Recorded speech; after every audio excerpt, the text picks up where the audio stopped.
sahabat semua, apakah kalian sudah tahu apa itu jurnal penyesuaian? Kalau belum, yuk kita simak bersama video berikut ini. Jurnal penyesuaian merupakan jurnal yang dibuat untuk memperbaiki akun-akun pada buku besar agar menunjukkan keadaan yang sebenarnya, kemudian akan digunakan untuk membuat laporan keuangan. Jadi pada perusahaan dagang, ada beberapa akun yang perlu disesuaikan di akhir periode pada saat kita membuat laporan keuangan nanti. Yang pertama adalah persediaan barang dagangan. Kemudian ada beban yang masih harus dibayar atau utang beban. Kemudian ada perlengkapan, penyusutan aktiva tetap, ada pendapatan yang masih harus diterima, beban yang dibayar di muka, pendapatan diterima di muka, dan terakhir adalah piutang yang tak tertagih. Baik, kita bahas akun yang pertama, yaitu persediaan barang dagangan.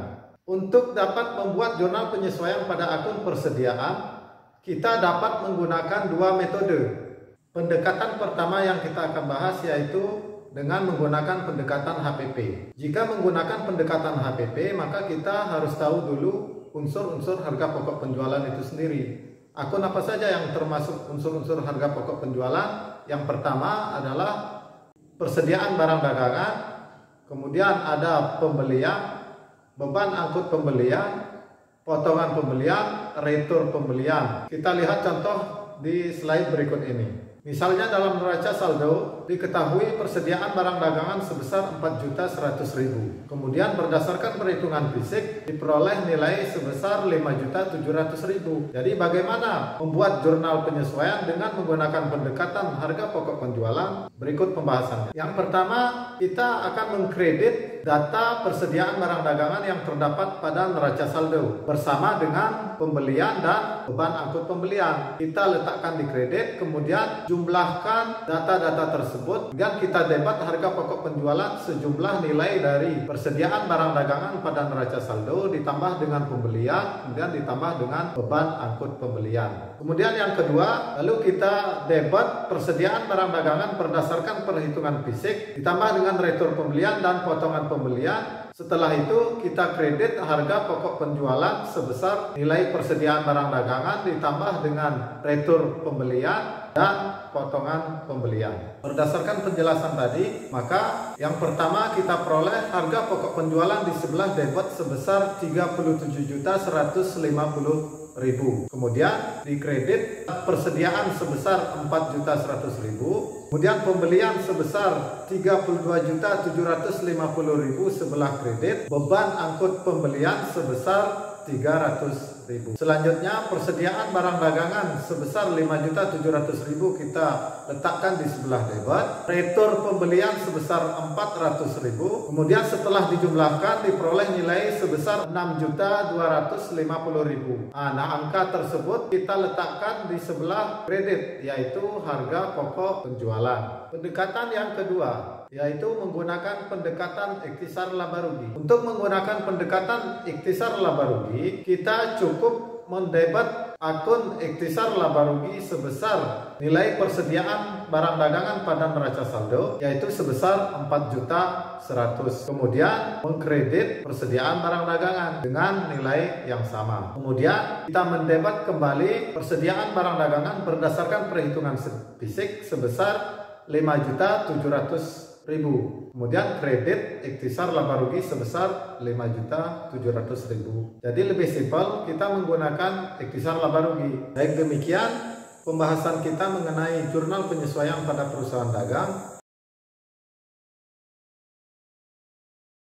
Untuk penyelesaian neraca lajur berdasarkan dua pendekatan khususnya persediaan barang dagangan, kita akan bahas berikut ini. Berikut merupakan neraca lajur, contoh neraca lajur dengan menggunakan pendekatan harga pokok penjualan. Jadi pada prinsipnya, pada saat membuat neraca lajur, kita hanya mengambil data-data yang sudah ada. Seperti neraca saldo, sebelumnya kita sudah membuat neraca saldo seperti ini. Kemudian kita sudah membuat jurnal penyesuaian, kita tinggal masukkan saja sesuai dengan data-data yang ada pada jurnal penyesuaian yang sudah kita buat. Lalu seperti penjelasan sebelumnya, untuk pendekatan HPP, jadi unsur-unsur harga pokok penjualan itu ikut terlibat. Makanya nilai harga pokok penjualan itu besar, 37.150.000. Sebelumnya kita buat jurnal penyesuaian, lalu kita masukkan ke ayat jurnal penyesuaian untuk dapat memasukkan ke dalam kolom neraca saldo setelah disesuaikan. Maka kita harus lihat dulu neraca saldo dan ayat jurnal penyesuaian. Contohnya, ketika dalam neraca saldo kas sebesar 3.900.000, kemudian dalam ayat jurnal penyesuaian terdapat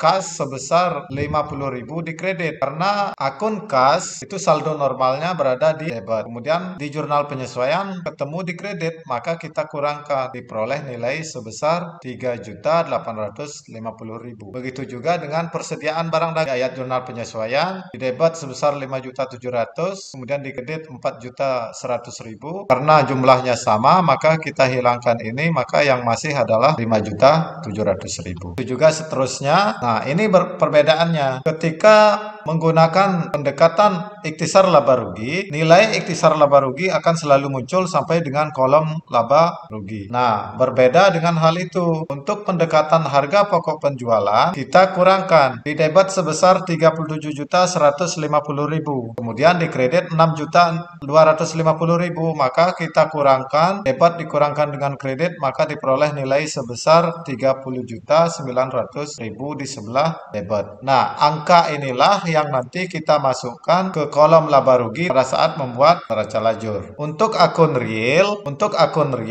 kita masukkan ke neraca. Kemudian untuk akun nominal semua kita masukkan ke kolom laba rugi yang nantinya dihitung apakah perusahaan mendapat laba atau rugi. Dalam hal ini, baik itu menggunakan pendekatan ikhtisar laba rugi maupun pendekatan harga pokok penjualan, perusahaan dagang delima memperoleh laba sebesar 8.860.000. Jika menggunakan pendekatan ikhtisar laba rugi, maka fokus kita adalah pada saat membuat jurnal penyesuaian, kita mendebit sebesar 4.100.000, yaitu persediaan barang dagangan awal atau pada neraca saldo. Nah, jadi pada neraca saldo itu ada persediaan barang dagangan sebesar 4.100.000. Kita debit tadi, maka muncul di ayat jurnal penyesuaian sebesar 4.100.000 di sebelah debit. Kemudian pada saat membuat jurnal penyesuaian, persediaan barang dagangan awal yang ada di dalam neraca saldo kita pindahkan ke kredit sebesar 4.100.000. Kemudian kita mendebit sebesar 5.700.000 data berdasarkan perhitungan fisik pada perusahaan. Kemudian pada saat kita mengkredit sebesar 4.100.000 persediaan barang dagangan awal tadi, maka kita mendebit ikhtisar laba rugi sebesar 4.100.000. Maka muncul di ayat jurnal penyesuaian. Begitu juga dengan ayat jurnal penyesuaian persediaan barang dagangan berdasarkan perhitungan fisik kita debit,